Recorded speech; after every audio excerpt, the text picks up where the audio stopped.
Hare Krishna. Srila Prabhupada struggled to create ISKCON, the Hare Krishna movement, after having 2 painful heart attacks while coming to the U.S. from India on the cargo ship Jaladuta. Eventually, Srila Prabhupada was sharing a loft in the Bowery of New York City with a drug-addicted hippie. Once, on an overdose, that hippie became dangerous, and Srila Prabhupada had to flee the loft. He was on the street alone and with none of his possessions.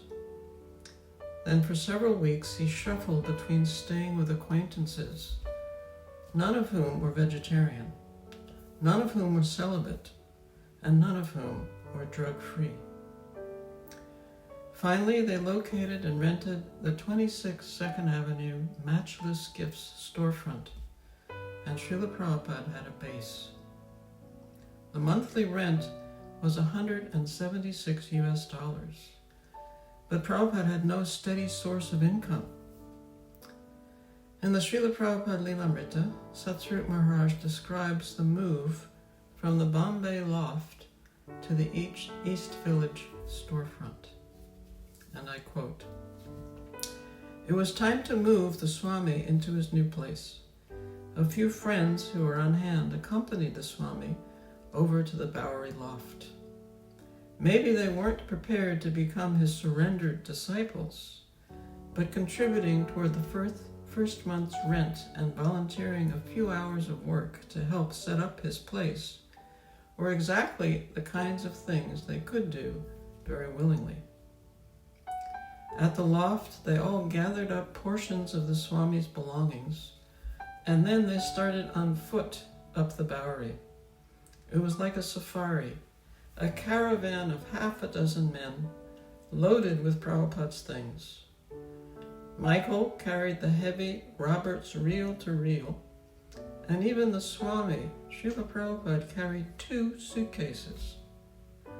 They did everything so quickly that it wasn't until they were well on their way, and Mike's arm began to ache, that he realized, why didn't we bring a car?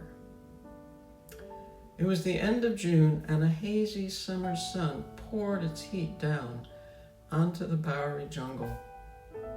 Starting and stopping the strange safari, stretching for over a block, slowly trekked along.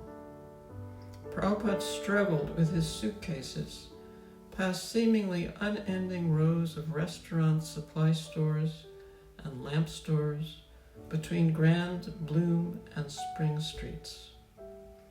Sometimes he paused and rested, setting his suitcases down.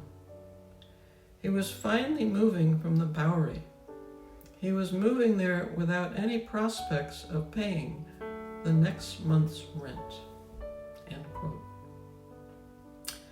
Srila Prabhupada's students were disillusioned middle-class dropouts, interested in living cheaply, in being freed from suburban materialism, and in answering life's ultimate questions. Satsvarup Maharaj describes them: if their lives appeared aimless, at least they had dropped out of a pointless game where the player sells his soul for material goods, and in this way supports a system that is already rotten. End quote. Gradually, a few of these youth gathered around Srila Prabhupada, seeking the spiritual fulfillment Srila Prabhupada offered. And it was there in Matchless Gifts on the 11th of July, 1966, that ISKCON was officially incorporated. The papers signed by a handful of sympathizers with enough reverence toward the Swami to want to help him, although not a single one of them was committed to Krishna consciousness. Hare Krishna. What an amazing story.